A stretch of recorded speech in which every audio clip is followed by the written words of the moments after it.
My name is Jason Zimmerman. I'm the clinical financial facilitator for Trinity Health St. Mary's in Grand Rapids. Specialty pharmacy is they're an accredited pharmacy. They have to have certain certifications to be able to handle certain medications.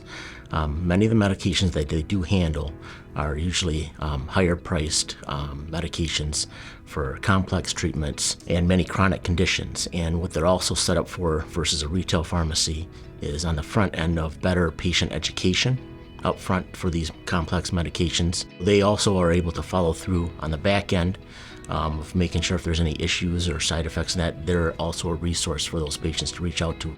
The idea of a specialty pharmacy has gained steam in the last few years with more and more new medications coming out, and pharmaceutical companies are trying to go from IV medications to making oral medications so that patients don't have to necessarily go to an infusion center and can take these at home and probably end up lower cost for them for those services. Many of these medications can have severe side effects, and it's something that they are able to track better, and so many of those medications will go through a specialty pharmacy.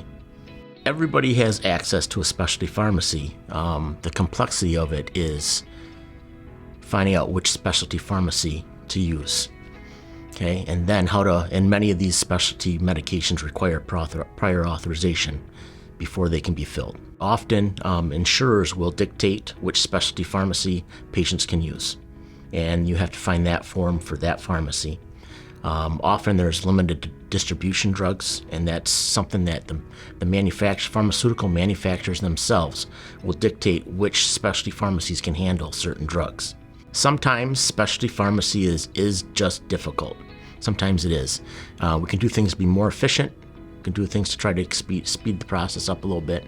But every now and then, depending on the insurer, it can be just difficult. It's more about finding the information. Once you find that information, whether it's a link online or a specific phone number to maybe like a CVS specialty pharmacy, instead of having to go through Blue Cross and the phone tree and talking to 2 or 3 people before they get you over to the prior authorization department, there are direct numbers.